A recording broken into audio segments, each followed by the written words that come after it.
नमस्कार साथियों, मैं मिथिलेश सिंह ज्योतिष की चर्चा में आप सभी के बीच हाजिर हूं। इसी के साथ आप सभी से आग्रह करता हूं, चैनल को सब्सक्राइब करें, लाइक करें और शेयर करें। आज की चर्चा का विषय है मेष लग्न एवं कर्क राशि होने पर सूर्य जब लग्न भाव में होंगे तो किस प्रकार का प्रभाव देखा जाता है। आज हम लोग पहुंच चुके हैं मेष लग्न के साथ मिथुन राशि तक के सफर को पार करने के बाद आज हम लोग कर्क राशि पर आ चुके हैं। मेष लग्न एवं कर्क राशि होने पर सूर्य लग्न भाव में किस प्रकार के फल देंगे और किस प्रकार से थोड़े अलग होते चले जाएंगे प्रभाव। जब भी आप सभी जानते हैं कि मेष लग्न के चार्ट के अंदर जब भी सूर्य लग्न भाव में होंगे, सूर्य की उच्च राशि मेष राशि होती है। सूर्य उच्च के माने जाएंगे जब लग्न भाव में होंगे मेष राशि में। साथ में आप सभी जानते हैं इस भाव के जो कारक ग्रह होते हैं वो सूर्य होते हैं और सूर्य ही जब लग्न भाव में अपनी उच्च राशि में जाकर विराजमान हो जाते हैं तो विशेष प्रभाव सूर्य का देखने को मिलता है। जातक के व्यक्तित्व को बहुत ही मजबूत बना देते हैं। ऐसा जातक बहुत ही मान सम्मान वाला होता है, बहुत ही अच्छा और आकर्षक व्यक्तित्व वाला हो जाता है। उसके व्यक्तित्व में एक विशेष प्रकार का प्रकाश देखने को मिलता है और सूर्य जब उच्च राशि में जाकर विराजमान हो जाएंगे, ऐसा जातक बहुत अच्छा लीडर बन सकता है, बहुत अच्छा उच्च अधिकारी बन सकता है। सरकारी क्षेत्रों में वो बड़ा उच्च पद प्राप्त करने वाला हो सकता है। ऐसे जातक के बारे में हम कह सकते हैं कि जातक बहुत ही आदर पाता है, बहुत ही सम्मान पाता है, बहुत ही विशेष आत्मविश्वास वाला होता है। उसको अपने कार्य के अंदर बहुत ही विशेष विश्वास देखा जाता है। आत्मविश्वास के साथ किसी भी क्षेत्र में बड़ी उपलब्धि हासिल करता है।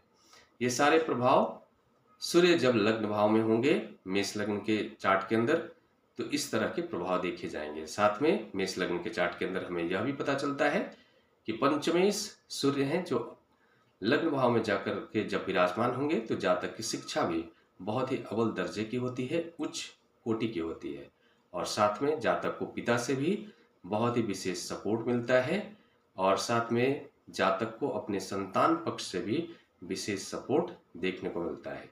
जातक का जो व्यक्तित्व होता है अपने बच्चों के प्रति अटैचमेंट महसूस ज़्यादा करता है, बच्चों के ऊपर उसका विशेष प्रभाव भी देखा जाता है, बच्चे उसकी बात को मानने वाले होते हैं।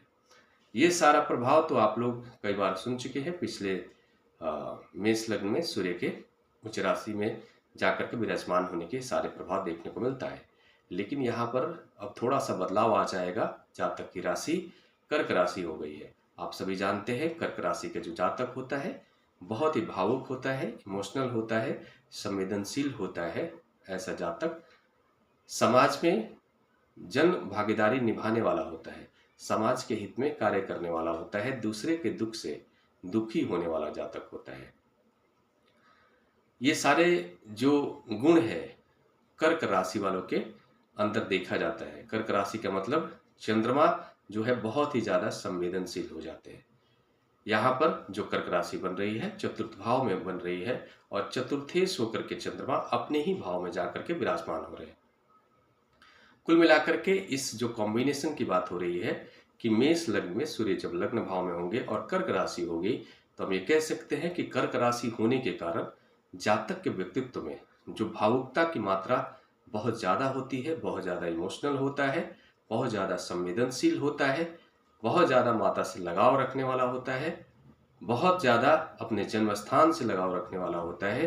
कुल मिलाकर के हम ये कह सकते हैं कि जातक का मेष लग्न होने के कारण सूर्य जब लग्न भाव में आ जाएंगे तो इन सारी चीज़ों पर एक अंकुश लग जाएगा, नियंत्रण लग जाएगा, संतुलन आ जाएगा, भावुकता पर, कल्पनाशीलता पर, इन सभी चीज़ों पर एक संतुलन आ जाएगा। हम ये कह सकते हैं या फिर यह भी कह सकते हैं कि कर्क राशि होने के कारण जातक के व्यक्तित्व में जो गुण मूल रूप से होना चाहिए उस मूल से थोड़ा सा हट जाएगा जातक की पर्सनालिटी, यह भी कह सकते हैं। साथ में जातक का जो भी मान सम्मान उच्च पद हासिल करेगा उस पद को हासिल करने के बाद जातक का मन लग्जरी चीजों को प्राप्त करने के प्रति थोड़ा लालायित रहेगा और उस सपने को वो पूरा करेगा। बड़े बड़े बंगले बनवाएगा, बड़ी बड़ी गाड़ियां खरीदेगा, लग्जरी जीवन जीने के प्रति उसका मन ज्यादा आकर्षित रहेगा और साथ में चतुर्थेश चंद्रमा जब चतुर्थ भाव में ही विराजमान होंगे तो जातक को माता से भी विशेष सपोर्ट तो मिलेगा। जातक को माता से आर्थिक लाभ भी मिल सकता है, एग्रीकल्चरल लैंड के रूप में उसे धन प्राप्त हो सकता है, यह भी कह सकते हैं। साथ में जातक का अपने जन्म स्थान पर बहुत बड़ा नाम देखा जा सकता है, जातक का जन्म स्थान पर विशेष प्रभाव देखा जा सकता है, इस तरह की स्थिति देखने को मिल सकता है।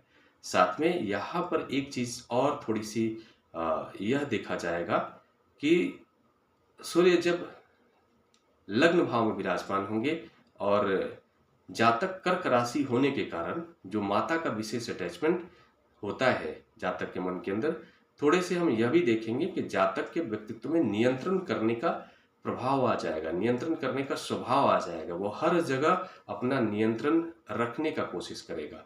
वो चाहेगा कि घर के अंदर सारे लोग उसकी बात माने, जातक चाहेगा कि उसकी माता भी उसकी बात को माने। हो सकता है कि माता उसकी बात को माने भी, लेकिन एक और चीज देखने को मिलेगा कि सूर्य जब लग्न भाव में होंगे तो जातक के व्यक्तित्व में अहंकार की प्रवृत्ति भी बढ़ती है, गुस्से की मात्रा भी बढ़ जाता है। जातक कभी कभी गुस्से में आकर के रूड व्यवहार करने वाला भी हो जाता है। इन सब पर अगर कहीं ना कहीं जातक अगर किसी के द्वारा कंट्रोल किया जा सकता है घर के अंदर, तो वो अपनी माता के द्वारा कंट्रोल हो सकता है। माता की बात को हो सकता है कि जातक अपनी हमें सम्मान दे और उनके बात को माने। लेकिन एक और चीज देखने को मिलेगा कि सूर्य जब लग्न भाव में होंगे, मेष राशि में होंगे, मंगल की राशि में सूर्य जब होते हैं तो जातक के व्यक्तित्व में बहुत ज्यादा अग्नि तत्व की मात्रा आ जाएगी, बहुत ज्यादा जातक गुस्से वाला हो जाएगा, बहुत क्रोधी प्रवृत्ति का हो जाएगा। और उसके इस तरह के व्यवहार से कहीं ना कहीं मानसिक रूप से जातक के घर के अंदर उनकी जो माता होंगी बहुत ही चिंतित हो जाएंगे। हो सकता है कि वो दिन रात उसके व्यक्तित्व को लेकर के परेशानी महसूस करने लगे, चिंता में वो अपना नुकसान करने लगे, उनके स्वास्थ्य पर इसका नकारात्मक प्रभाव देखने को मिलने लगे। इस तरह की स्थिति भी देखी जा सकती है। यह जरूर है कि जातक उनकी बात को मानेगा, लेकिन इस तरह के उसके व्यवहार के कारण, उसके पर्सनालिटी में नकारात्मकता होने के कारण घर के अंदर उनकी माता चिंतित हो सकती है। माता की बात को मानेगा, माता के द्वारा वो कंट्रोल भी होगा। यह इस तरह का स्थिति देखा जा सकता है। यहां पर यह भी कहेंगे कि जातक को जो अधिक गुस्सा होने के कारण, अहंकार की मात्रा बढ़ने के कारण, क्रोध की स्थिति ज्यादा उत्पन्न होने के कारण जो भी नकारात्मक स्थिति पैदा होगी इस कॉम्बिनेशन के साथ में, उससे बचने के लिए जातक को डेली शिवलिंग के ऊपर जल अभिषेक करना चाहिए, ओम नमः शिवाय का जाप करना चाहिए, महामृत्युंजय मंत्र का जाप करना चाहिए, और साथ में जातक को गायत्री मंत्र का भी जाप करते रहना चाहिए, जिससे सूर्य का जो ताप है, जो अग्नि तत्व की मात्रा है, उसमें एक संतुलन की स्थिति आ जाए। अगर जातक करता है तो बहुत ही फायदेमंद होगा।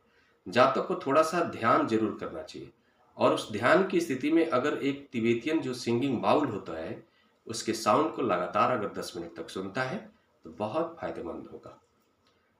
इसके लिए डिस्क्रिप्शन में आपको सिंगिंग बाउल का लिंक मिल जाएगा, वहां से आप जाकर के परचेज कर सकते हैं। ओवरऑल जो हम लोग सीरीज पे बात करते जा रहे हैं, यह सीरीज है मेष लग्न में जब सूर्य लग्न भाव में होंगे और साथ में राशियां जब बदलती चली जाएंगी तो किस प्रकार के अंतर थोड़े थोड़े अलग होते जाएंगे, उसको ही हम लोग समझने का प्रयास कर रहे हैं।